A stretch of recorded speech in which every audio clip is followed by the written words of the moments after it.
हिंदी निवास देखने वाले सभी दर्शकों को मेरा नमस्कार। मैं पद्मलता।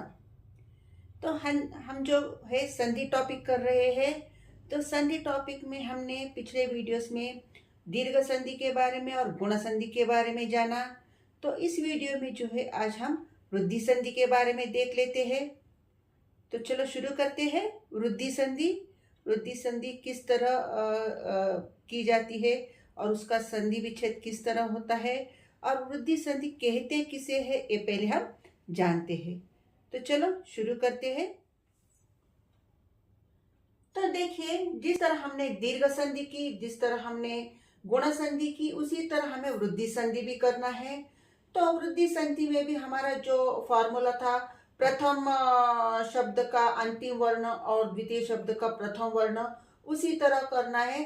तो किन वर्णों से मिलाने से उन दोनों के दो वर्णों के में से जो परिवर्तन होकर तीसरा वर्ण बनता है, ये देख लीजिएगा। तो वृद्धि संधि में हमेशा जो है आ के बाद ये आई आता है या वो औ आता है, तो उसका परिवर्तन होकर जो तीसरा वर्ण बनता है वह आई और औ होता है। मैं यहाँ विस्तार से आपको बताती हूँ। अ का मेल अगर ए से होता है, अ का मेल आई से होता है, या आ का मेल ए से होता है, या आ का मेल आई से होता है, तो उसका परिवर्तन होकर जो नया वर्ण बनता है वह होता है आई। उसी तरह अ का मेल अगर ओ से हो, अ का मेल औ से हो, आ का मेल ओ से हो, या अ का मेल औ से हो, तो उसका जो परिवर्तन होकर नया वर्ण बनता है वह होता है औ। सॉरी, यहाँ आ है। तो अ का मेल ओ से, अ का मेल औ से, आ का मेल ओ से और आ का मेल औ से, तो उसका परिवर्तन रूप होता है औ। तो अब इसके उदाहरण भी हम देख लेते हैं। तो कंफ्यूज होने की कोई जरूरत नहीं है, बहुत ही आसान है। अभी आपको जो है डाउट होगा कि हम संधि पहचाने कैसे। तो संधि पहचानने के लिए जो है संधि का बनाना बहुत जरूरी है। अगर आप संधि नियमों के द्वारा संधि बनाना सीखेंगे तो अपने आप आपको मालूम पड़ जाएगा कि वह कौन सी संधि है, दीर्घ संधि है या गुण संधि है या वृद्धि संधि है या अयादि है या यण संधि। तो संधि के नियमों को आपको याद रखना है।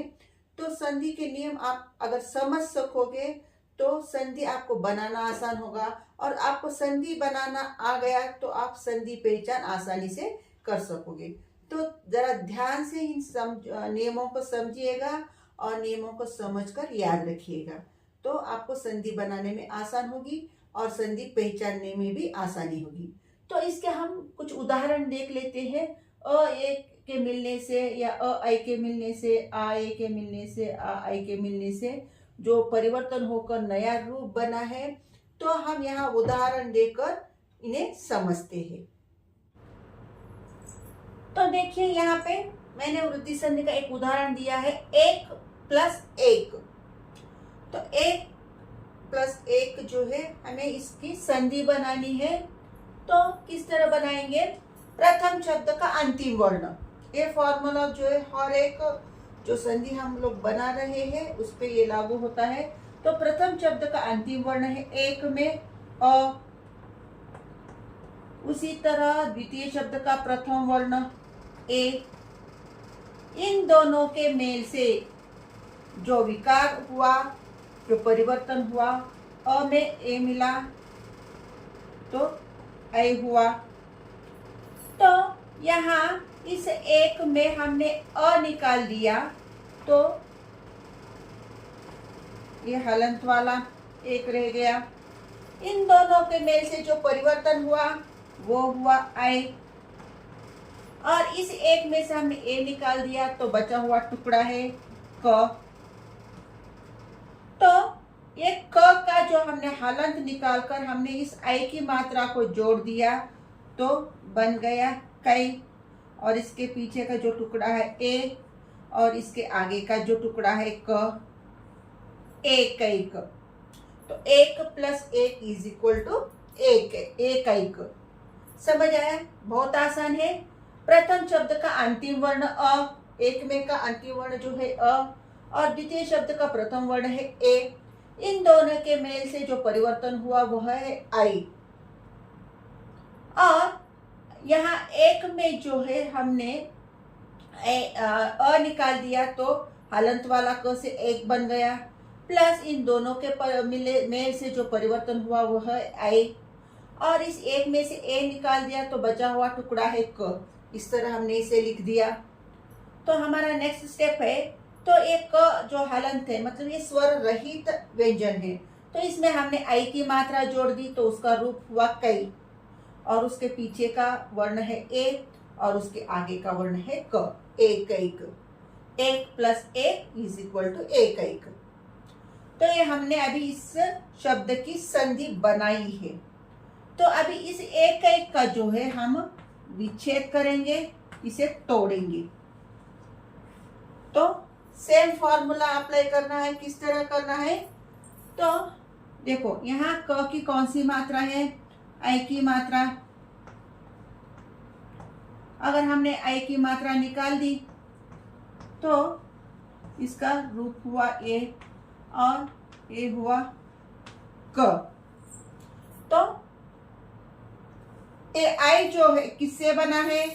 अ या आ में अगर हम ए या आई, इन दोनों के मेल से आई बना है, तो इसके सार्थक और निरर्थक शब्द बना लेते हैं। इस एक को हलंत निकालकर अ जोड़ दिया एक, ये हलंत निकालकर आ जोड़ दिया एका। उसी तरह इस क को हमने एक जोड़ते हैं, ए जोड़कर एक, आई जोड़ते हैं आइक। तो यहाँ पे जो है इन चार शब्दों में से आपको सार्थक और निरर्थक शब्दों की पहचान करनी है। एका, एका का कोई मतलब नहीं है तो एक कट गया। एक और आइक, आइक का कोई मतलब नहीं है, एक कट गया।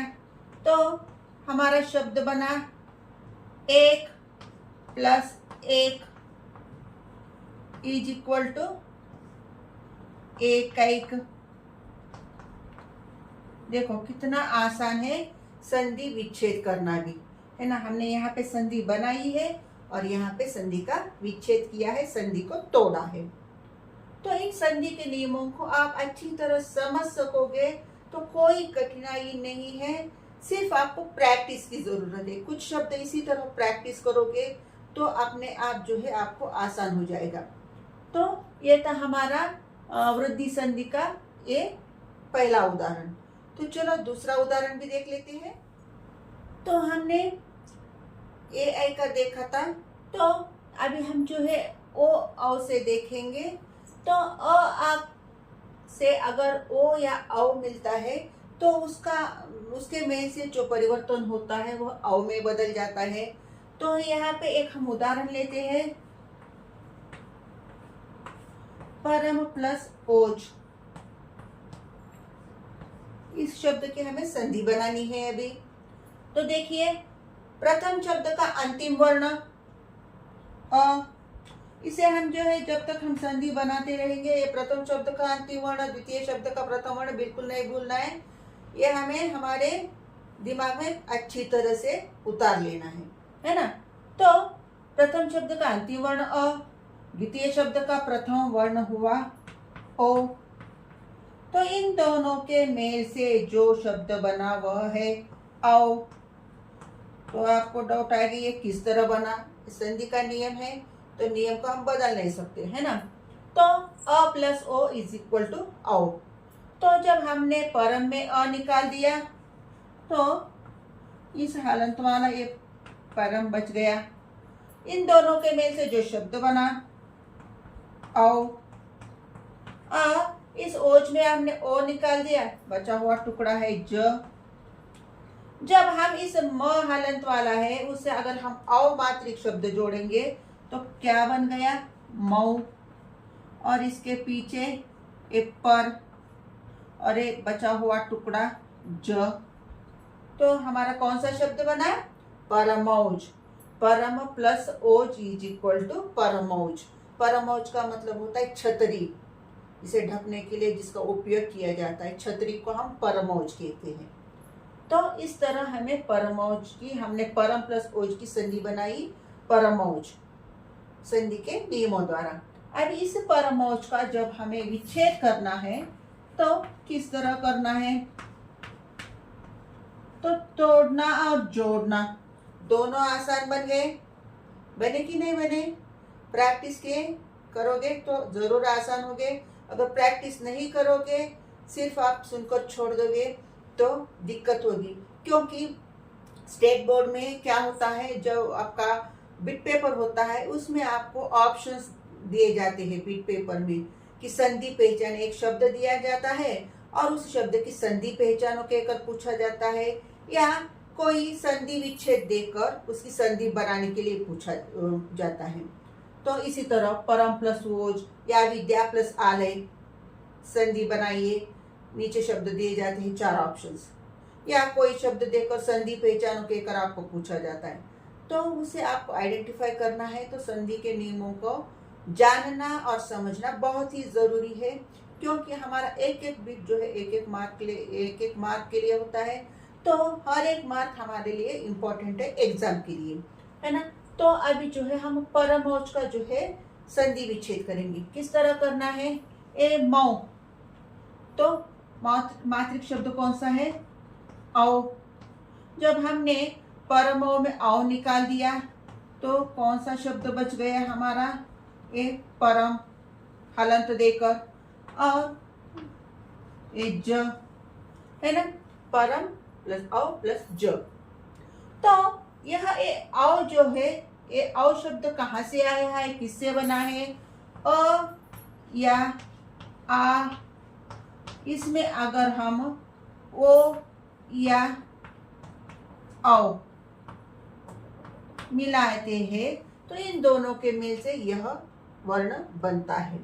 तो अभी हमें जो है सार्थक और निरर्थक शब्द बनाने हैं इन वर्णों को जोड़कर। अभी हमने ये परम हलंत वाला म है, इसे निकालकर हमने ये अ जोड़ा उसमें, तो परम बन गया। इस हलंत वाले म को हमने आ जोड़ा तो परमा बन गया। उसी तरह इस ज के आगे हमने ओ जोड़ दिया, ओज, और इसके औ जोड़कर हमने बना दिया औज। तो इन 4 शब्दों में आपको जो है सार्थक शब्द कौन सा है और निरर्थक शब्द कौन सा है ये जानना है। तो कौन सा है? परमा। परमा कोई मीनिंग नहीं है, मीनिंगलेस है, निरर्थक शब्द है, तो ये आ कट गया। औज, औज का कोई मतलब नहीं है, ये औ कट गया। तो सार्थक शब्द कौन सा है? परम प्लस ओज, और ओ मिलाकर जो परिवर्तन हुआ वो हुआ औ में, तो ये हुआ परमौज। इस तरह हमने इस शब्द को बनाया, परम प्लस ओज, इसका संधि विच्छेद इस तरह होता है, परमौज। समझ आया? देखो कितना आसान है। तो इस तरह के कुछ शब्द हम यहाँ पे लिख लेते हैं, उसके बाद जो है हो सके तो इसी वीडियो में जो है नेक्स्ट संधि भी कंप्लीट कर देंगे। तो चलो कुछ उदाहरण दे देती हूँ। तो देखिए यहाँ पे मैंने जो कुछ शब्द दिए हैं एग्जाम्पल के तौर पर, आप लोगों को जो है इन शब्दों को जो है संधि बनाना है स्टेप वाइज, जिस तरह हमने यहाँ पे किया था अभी, और संधि को तोड़ना है स्टेप वाइज। तो इस तरह प्रैक्टिस करोगे तो आपको संधि पहचानने में इजी हो जाएगी, क्योंकि आपकी प्रैक्टिस अच्छी तरह हो जाएगी तो संधि के नियम आपको अच्छी तरह याद रहेंगे। तो देखिए यहाँ पे धन प्लस एषण, प्रथम अंतिम वर्ण है अ, प्रथम वर्ण है ए, तो दोनों के मेल से जो परिवर्तन हुआ आई में हुआ धनैषण, धनैषणा, धन प्लस एषणा धनैषणा। उसी तरह सदा प्लस एव, आ अंतिम वर्ण प्रथम वर्ण ए, आ और ए के मेल से बना ऐ, सदैव। उसी तरह मत प्लस ऐक्य, अ है अंतिम वर्ण, ऐ है प्रथम वर्ण, तो इन दोनों के मेल से बना मतैक्य, ऐ में परिवर्तित होकर महा प्लस ऐश्वर्य इज इक्वल टू महेश्वर्य। आ अंतिम वर्ण, प्रथम वर्ण ऐ, तो दोनों के मेल से बना ऐ महेश्वर्य। उसी तरह ओ से देखिए, परम प्लस ओजस्वी, अ का जब ओ से मिलाप होता है तो परिवर्तन होकर औ बन गया परम ओजस्वी। उसी तरह अ में अगर अ से अगर औ का मिलन हुआ तो इन दोनों के मेल से जो परिवर्तन हुआ औ, परम प्लस औषध, परम औषध। उसी तरह आ महा अंतिम वर्ण आ, औषध प्रथम वर्ण औ, आ में अगर औ मिल गया तो दोनों के मेल से बना औ, महा प्लस औषध महाऔषध। तो इस तरह कुछ शब्द यहाँ मैंने एग्जाम्पल के तौर पर दिए हैं। इसके पहले हमने जिस तरह संधि बनाई थी और संधि का विच्छेद किया था, इन शब्दों को आपको प्रैक्टिस करना है। अगर प्रैक्टिस करते समय कोई डाउट आता है तो कमेंट बॉक्स में जरूर आपके डाउट पूछिएगा, मैं क्लैरिफाई कर देती हूँ। तो इसके बाद जो संधि है उस यण संधि के बारे में भी जान लेते हैं इसी वीडियो में। तो चलो यण संधि शुरू करते हैं। तो बच्चों अब तक जो है हमने दीर्घ संधि में, गुण संधि में और वृद्धि संधि में जो है किस तरह पढ़ा था। प्रथम शब्द का अंतिम वर्ण और द्वितीय शब्द का प्रथम वर्ण, इन दोनों के मेल से परिवर्तन होता था और तीसरा वर्ण बनता था। लेकिन यहाँ यण संधि में थोड़ा सा डिफरेंस है, और डिफरेंस क्या है यहाँ पे हम अब देख लेते हैं। तो देखिए यहाँ पे मैं आपको समझाने की कोशिश कर रही हूँ। इसके पहले जो हमने दीर्घ संधि की थी या गुण संधि या वृद्धि संधि की थी, तो वहां क्या होता था, प्रथम शब्द का अंतिम वर्ण और द्वितीय शब्द का प्रथम वर्ण, तो इन दोनों के मेल से जो परिवर्तन होता था यहाँ दूसरा वर्ण आता था। तो यहाँ यण संधि में भी और आप जो हम पढ़ने वाले हैं अयादि संधि में भी परिवर्तन तो होगा, लेकिन वो परिवर्तन जो है यहाँ पे ही होगा। प्रथम शब्द का जो अंतिम वर्ण है यहीं पे ही परिवर्तन होगा, और द्वितीय शब्द का जो प्रथम वर्ण है वो जो का त्यों ही रहेगा। तो वह किस तरह होता है अब हम देखते हैं। तो देखिए यहाँ पे ई उ और री, इसके बाद कोई भिन्न स्वर आता है तो इन दोनों के मेल से यहाँ परिवर्तन नहीं होता। परिवर्तन जो होता है प्रथम शब्द के अंतिम वर्ण में ही होता है। मतलब ई का परिवर्तन यहीं पे होता है। ई का य बन जाता है, उ का जो है व बन जाता है, हलंत देना है, हलंत नहीं भूलना है हमें, और री का जो है र बन जाता है। और ये भिन्न स्वर जो है ज्यों के त्यों होते हैं।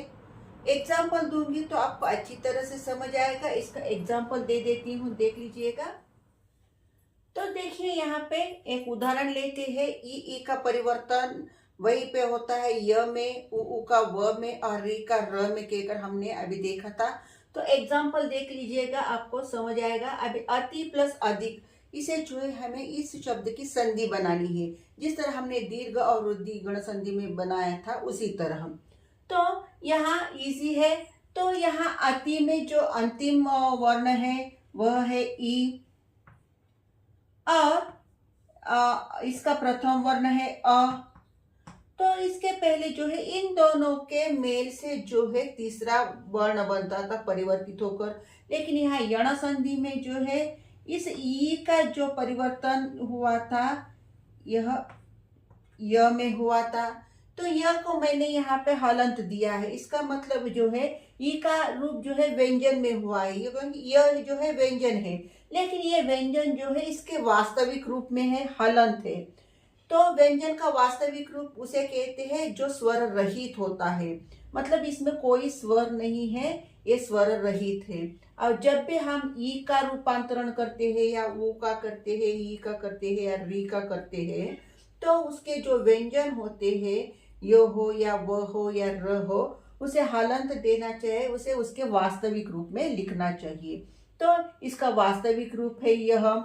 तो हमने देखा था ई का परिवर्तन य में होकर, उ का परिवर्तन व में होकर, प्लस दूसरा शब्द का प्रथम वर्ण जो है वह ज्यों का त्यों, मतलब भिन्न स्वर हमने यहाँ पे लिखे थे। तो कोई भी भिन्न स्वर आता है तो उसका जो है ज्यों का त्यों उसका वहां पे लिखा जाता है। तो यहाँ जो है वह ज्यों का त्यों हमने लिखा। तो जब हमने ये अ यहाँ उतारा तो ये जो टुकड़ा बचा है वह है धिक। और जब हमने आती में से ई को निकाला तो यहाँ पे जो आएगा इस तरह आएगा। तो अभी जो है हमें इन शब्दों को, इन वर्णों को जो है जोड़ना है। तो किस तरह जोड़ना है? हमें जो है इस अ को इस हलंत वाले य में मिला दिया तो उसका इस तरह व्यंजन बन गया। और ये धिक जो है लिख लेना है उसी तरह। अब ये जो अत हलंत वाला, मतलब ये आधा त जो है इसे यहाँ पे जोड़ देते हैं और बचा हुआ टुकड़ा है हमारा अ। तो इसकी संधि इस तरह बनाते हैं, अति प्लस अधिक इज इक्वल टू अत्यधिक। ये इसकी संधि बन गई। थोड़ा कंफ्यूज होगा क्योंकि आप पहली बार कर रहे हो। तो अगर आप ध्यान से समझोगे इसे तो दूसरा तीसरा जो भी शब्द होगा थोड़ी हड़बड़ी होगी, लेकिन जब आप चौथा शब्द का संधि इस तरह करोगे तो बहुत ही आसानी से करोगे। तो चाहे आप आजमा कर देख सकते हो। देखिए और एक बार समझाती हूँ मैं इसे। तो यण संधि में जो है प्रथम शब्द का अंतिम वर्ण, द्वितीय शब्द का प्रथम वर्ण, इसके पहले जो हमने संधि की थी तो उसमें जो है दोनों के मेल से जो तीसरा परिवर्तित होकर वर्ण निकलता है वो होता था। लेकिन यण संधि में जो है यहीं पे प्रथम शब्द का अंतिम वर्ण जो है यहीं पे परिवर्तन होता है और दूसरे शब्द में भिन्न स्वर जो भी आते हैं वे ज्यों के त्यों लिखे जाते हैं। तो अति प्लस अधिक में अंतिम वर्ण है ई और प्रथम वर्ण है अ। इन दोनों के मेल से यहाँ परिवर्तन नहीं होगा। यहाँ पर ही इस ई का परिवर्तन हुआ, ई का परिवर्तन हुआ य में। तो य को हमने यहाँ पे हलंत लगाया, मतलब ये य व्यंजन जो है यह इसका वास्तविक रूप है। वास्तविक रूप मतलब ये स्वर रहित व्यंजन है। तो जब हमने इस य का वास्तविक रूप लिखा तो अति में से हमने ई निकाल दिया तो इसका जो हलंत वाला अत यह शब्द बच गया। और हमने प्लस भिन्न स्वर लिखा था इसके पहले, है ना।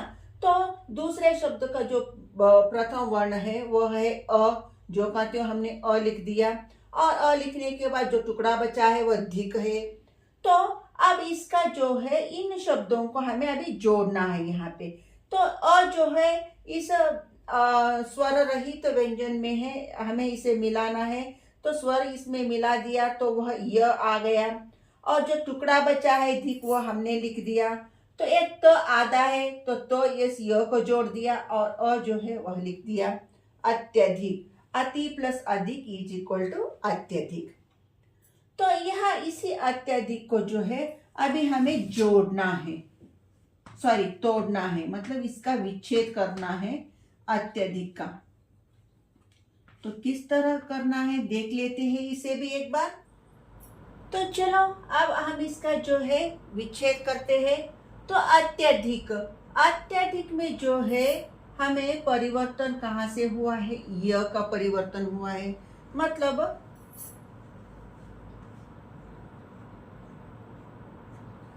य को जो है हमें य को जो है हमें अलग करना है। और ये य का जो रूप है वह है इस तरह। तो जब हमने य को बाहर निकाला तो इसका जो बचा हुआ टुकड़ा है वह इस तरह है। और ये जो अ बाहर निकाला तो बचा हुआ टुकड़ा धिक है। जब हम इन दोनों को मिलाते हैं तो अधिक। और यहाँ जो है आपको यह य का जो रूपांतरण है वह किससे बना है? ई या ई। ई और ई से जो है हमारा तीसरा जो वर्ण बना था य बना था।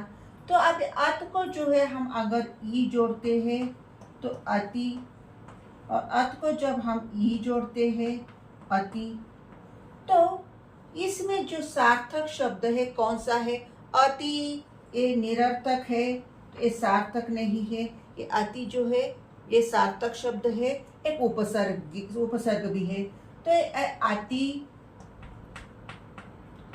प्लस अधिक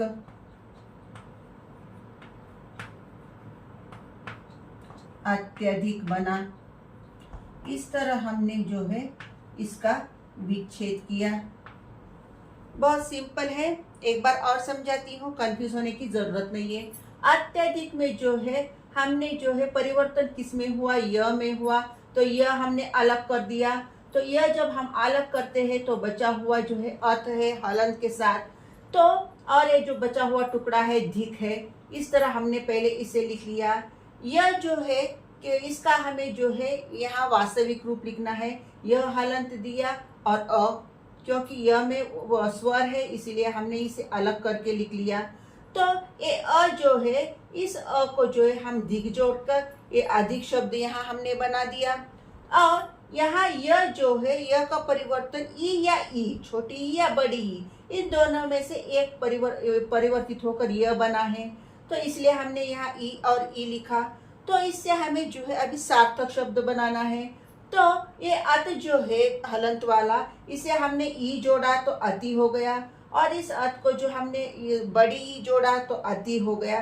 तो अति और अति ये जो शब्द है इसमें से निरर्थक शब्द है अति।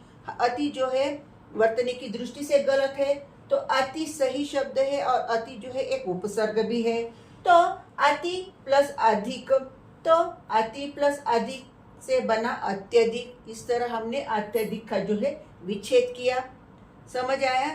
तो पहला जो है थोड़ा आपको कंफ्यूज होगा, लेकिन 2-3 शब्द इस तरह बनाओगे तो आपको जो है आसान हो जाएगी इस यण संधि बनाने में और यण संधि पहचानने में। तो इसी तरह हमें जो है उ का व में बदलना है, री का र में बदलना है, और इसी तरह संधि बनानी है और उसका संधि विच्छेद करना है। तो बाकी के हम प्रैक्टिस करते हैं। तो देखिए बच्चों, यहाँ हमने जो है दूसरा शब्द लिया है अनु प्लस अय। इसका जो है हमें संधि बनाना है। तो प्रथम शब्द का अंतिम वर्ण अनु में हुआ उ, और उसी तरह अय में प्रथम वर्ण हुआ अ, तो उ और अ। अब हमें जो है इसके मेल से नहीं करना है। तो प्रथम शब्द का अंतिम वर्ण उ है, यहीं पे इसका परिवर्तन हुआ है, और उसका परिवर्तन जो है व में हुआ है। व व्यंजन है, तो व का जो है वास्तविक रूप है, मैंने यहाँ पे हलंत दिया है। जब हम अनु में से उ को अलग किया तो जो बचता है वह है अन, हलंत वाला। उसके बाद जो है यहाँ भिन्न स्वर जो का त्यों हमने लिखा, अ लिखा। अ के बाद हमने अ में से अ निकाल दिया तो बचा हुआ टुकड़ा है य। तो यहाँ पे जो है आपको अभी इन वर्णों को जो है जोड़ना है जिससे संधि बन सके। तो ये अ को जो है हमने ये हलंत वाले व में जोड़ दिया, तो उसका जो है स्वर सहित व्यंजन बना व, और ये बचा हुआ यह जो टुकड़ा है हमने यहाँ पे लिखा। अब ये हलंत वाला न है, आधा है, तो हमने यह न को जो यहाँ व को जोड़ दिया न, और अ जो है जो का क्यों लिखा। तो अनु प्लस अ इज इक्वल टू अन्वय। इस तरह इसकी संधि बनी। 1-2 बार आप इसे देख लो, आपको आसानी से समझ आएगा। एक बार और समझाती हूँ, देख लीजिएगा। प्रथम शब्द का अंतिम वर्ण उ अनु में, द्वितीय शब्द का प्रथम वर्ण अ। तो यहाँ पे यण संधि में जो है परिवर्तन जो है प्रथम शब्द के अंतिम वर्ण में ही होता है, और उसके बाद भिन्न स्वर ऐड होता है, वो जो का त्यों लिखा जाता है। तो यहाँ वो जो है उसका जो है परिवर्तित रूप है व, और ये व व्यंजन जो है इसका वास्तविक रूप है, इसके लिए मैंने यहाँ पे हलंत लगाया है। तो अनु में जब हमने उ अलग कर दिया तो बचा अन, हलंत वाला, और यहाँ पे भिन्न स्वर ऐड हुआ है अ, तो वो जो का त्यों हमने यहाँ पे लिखा, और ये जो बचा हुआ टुकड़ा है ये यहाँ पे लिख दिया। तब इस सभी वर्णों को हमें अभी जोड़ना है जिससे कि संधि बन सके। तो ये अ को हमने ये हलंत वाले व से जोड़ दिया, तो व आ गया यहाँ पे, और ये बचा हुआ टुकड़ा ये यहाँ पे लिख दिया। अब ये न आधा है तो हम ये न आधा यहाँ व का जोड़ देते हैं और अ लिख लेते हैं, जिससे बनता है अन्वय। तो अनु प्लस अ इज इक्वल टू अन्वय। तो ये हमने तो संधि बनाई, अभी इसी अन्वय का हम संधि विच्छेद करते हैं। तो यहाँ परिवर्तित रूप कौन सा है? व है। तो व का जो रूप है वह व प्लस अ। तो जब हमने व अलग कर दिया तो अन, वास्तविक जो हलंत वाला है उस बचा हुआ अन, और इसके बाद जो है य बच गया। तो यहाँ पे जो है आपको व शब्द किस तरह आया है? व का परिवर्तित रूप है वु और वु, इन दोनों में से कोई उन दोनों में का परिवर्तित रूप है व। तो यहाँ जो है आपको अ और ये दो जो बचे हुए हैं वो हमने यहाँ पे लिख दिए। तो ये जो अन है, इस अन को अब जो है हमें सार्थक शब्द बनाना है उ और उ जोड़कर। तो अन को हमने उ जोड़ा तो अनु, और अन को जो है हमने उ जोड़ा तो अनु। तो इसमें वास्तविक सार्थक शब्द क्या है तो देख लीजिएगा। अनु जो है गलत है तो ये कट गया, है ना। तो अनु ये सही है, प्लस आई, अनु plus i is equal to अन्वय। ये आपका इसका संधि विच्छेद होगा। समझ आया? तो इसी तरह से आपको री का भी बनाना है। री का जो परिवर्तित रूप है वह र होता है। तो ये हमारी यण संधि हुई। अगर आपको शब्द कोई भी डाउटफुल हो, समझ न आए, तो तुरंत कमेंट बॉक्स में कमेंट करके पूछिएगा, मैं आपको तुरंत जवाब दूंगी और आपका डाउट क्लैरिफाई कर दूंगी।